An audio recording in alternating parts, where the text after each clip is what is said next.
Students class 9 retest में appear होने वाले मैथ्स सब्जेक्ट से संबंधित कुछ बातें यहाँ शेयर कर रहा हूँ। यहाँ कुछ क्वेश्चंस हैं एग्जाम पॉइंट ऑफ व्यू से बहुत ही इम्पोर्टेंट हैं और उसके सूटेबल मॉडल आंसर के साथ ये पेज दिया गया है। इसमें आप ध्यान दें, पहला क्वेश्चन है find a rational number and an irrational number between 1/2 and 1/4। Answer इस प्रकार करेंगे कि 1/2 को यदि हम लोग डेसिमल में बदल लें तो ये 0.5 है और 1/4 0.25 है। डिवाइड करके निकाल लेंगे। सुविधा के लिए हम लोग 0.5 को 0.50 और 0.25 ये हो गया, लाइक डेसिमल बना लिए, दोनों में दो दो अंक हो गए। अब इसके बीच में कई नंबर हैं 0.25 से लेकर 0.50 के बीच में। जैसे मैंने एक नंबर लिया है 0.26, तो ये एक रेशनल नंबर हो गया। इस तरह से आपने 1/2 और 1/4 के बीच एक रेशनल नंबर लिख दिया 0.26। अब आपको एक इरेशनल नंबर लिखना है, तो आप क्या करें, या तो कोई दूसरा नंबर उसके बीच का ले लें, या मैंने जैसे वही नंबर ले लिया है 0.26 और उसमें इरेशनल का नेचर डाला है 1/2, 1/2, 1/1 डॉट डॉट डॉट, यानी उसे नॉन टर्मिनेटिंग नॉन रिपीटिंग बना देना है। इस तरह से आपके इस छोटे क्वेश्चन में 2 से 3 लाइन में आपका आंसर हो जाता है।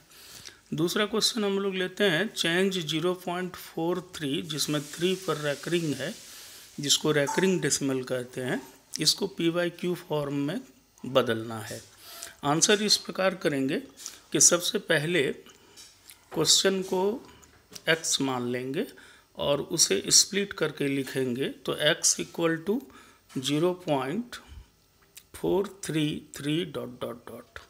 चूँकि क्वेश्चन में डेसिमल के बाद 2 अंक है, कुल 2 अंक है, इसीलिए 100x निकालेंगे, यानी x को 100 से इंटू करेंगे। LHS में इंटू किया तो RHS में भी 100 से इंटू करेंगे, तो इस तरह से ये 43.33 डॉट डॉट डॉट हो जाएगा। अब हम लोग देखेंगे कि डेसिमल के बाद कितने ऐसे डिजिट हैं जिसमें रैकरिंग नहीं है। तो आप देख रहे हैं कि डेसिमल के बाद एक ही अंक है 4 जिस पर रैकरिंग नहीं है, तो एक अंक के लिए हम लोग 10x निकालेंगे। 10x कैसे निकालेंगे, तो जिसको आपने x माना है उसको समझिए कि 10 से इंटू किया, तो राइट साइड भी 10 से इंटू करेंगे। तो x वाले स्टेप में, पहले स्टेप में जब 10 से इंटू करेंगे तो ये 10x इक्वल टू हो जाएगा 4.33। अब हम लोग 100x और 10x का डिफरेंस ले लेंगे जो आता है 90x, और इधर राइट साइड डिफरेंस लेंगे तो ये आएगा 39। अब आप x निकाल लीजिए, 39/90 जो कैंसिल होकर स्टैंडर्ड फॉर्म में 13/30 होगा। तो इस तरह से आपका x p/q में बदल गया। चूँकि x आपने माना था अपने क्वेश्चन को, यानी 0.43 जिसमें 3 पर रैकरिंग है, तो उसका मान p/q में 13/30 आ गया।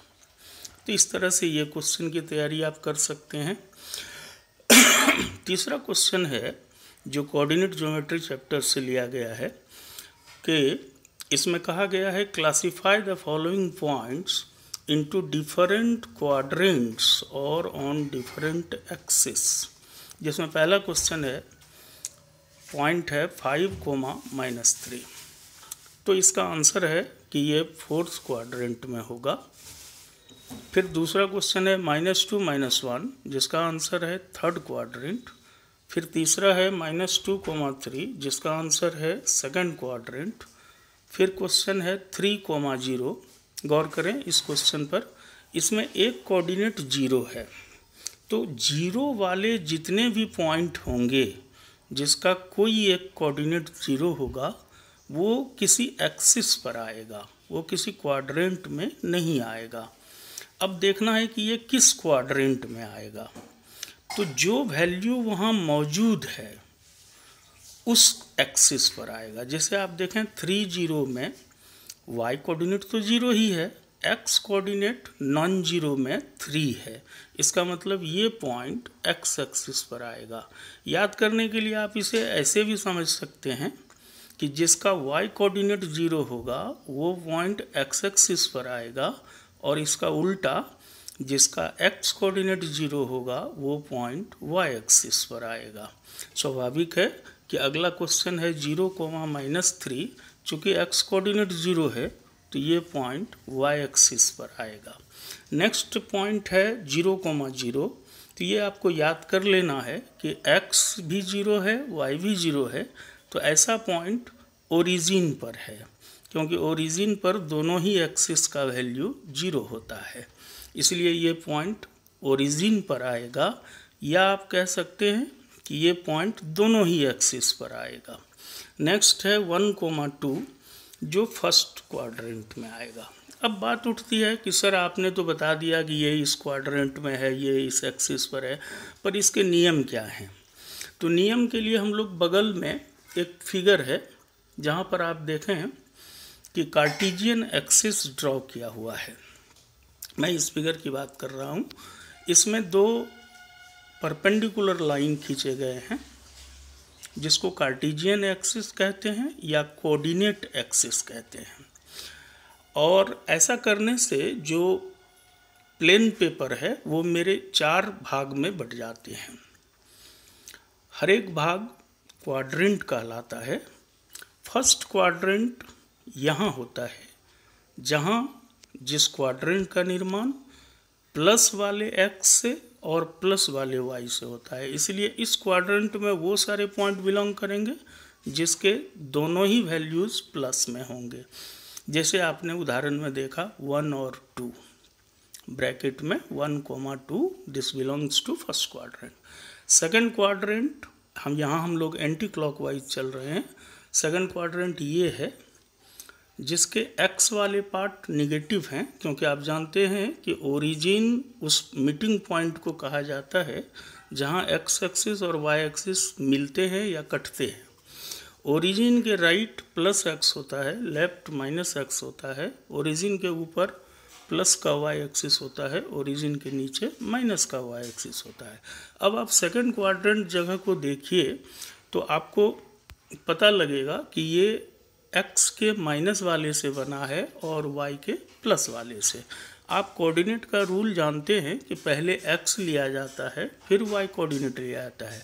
उस हिसाब से यहाँ कोऑर्डिनेट जो आएंगे वो कैसे पॉइंट के आएंगे, जिसके x वाले वैल्यू माइनस में होंगे और y वैल्यू प्लस में होंगे।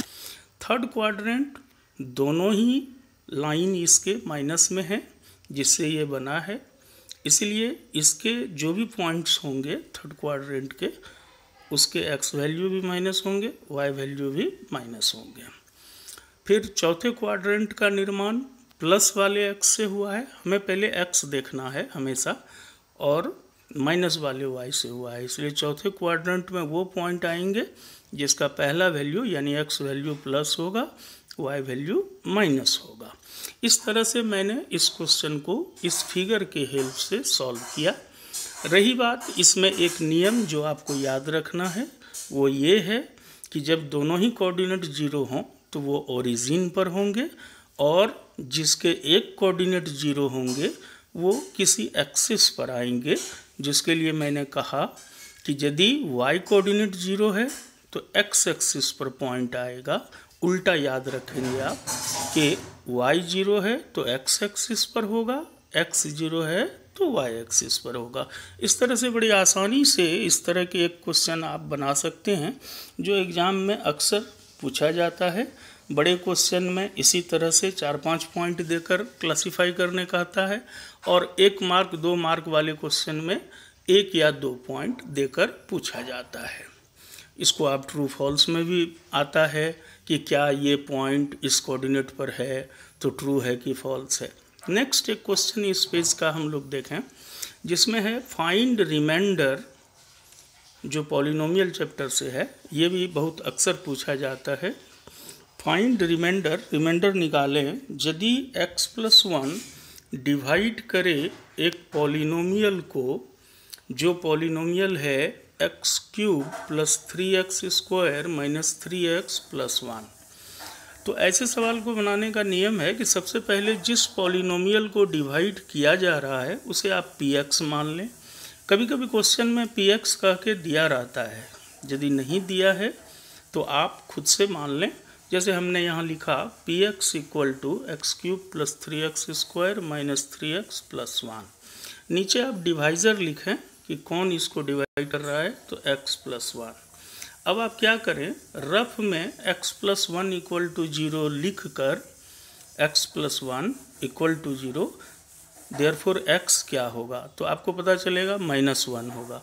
तो वो x का value putting x equal to -1 in px, कि जो पॉलिनोमियल px दिया है उसमें आप x की जगह -1 रख दें, तो आपको मिलेगा p -1 equal to -1 whole cube plus 3 into -1 whole square minus 3 into -1 plus 1, जिसे आप सॉल्व करेंगे तो आएगा -1 प्लस 3 प्लस 3 प्लस 1, और -1 प्लस 1 कैंसिल हो गया तो बच गया 6।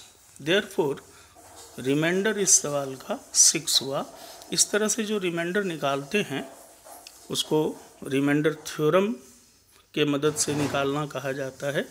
इस तरह से इस पेज में मैंने 3-4 क्वेश्चन को शेयर किया आपके साथ आंसर के साथ, और उम्मीद करते हैं कि आपको बातें समझ में आई होंगी। आप यदि नहीं समझे हैं तो आप अपना प्रश्न डाउट शेयर कर सकते हैं, और व्हाट्सएप की मदद से फ़ोन करके या फिर मैसेज करके, और अपना कमेंट ज़रूर आप लिखेंगे, अपना फीलिंग्स ज़रूर लिखेंगे कि आपको कैसा लगा। तो यदि आपको ये पसंद होगा तो मैं इस तरह के पेज अक्सर आपको शेयर करके भेजा करूँगा, ताकि आपकी तैयारी अच्छी हो सके और आप पास कर सकें। Thank you, have a nice day.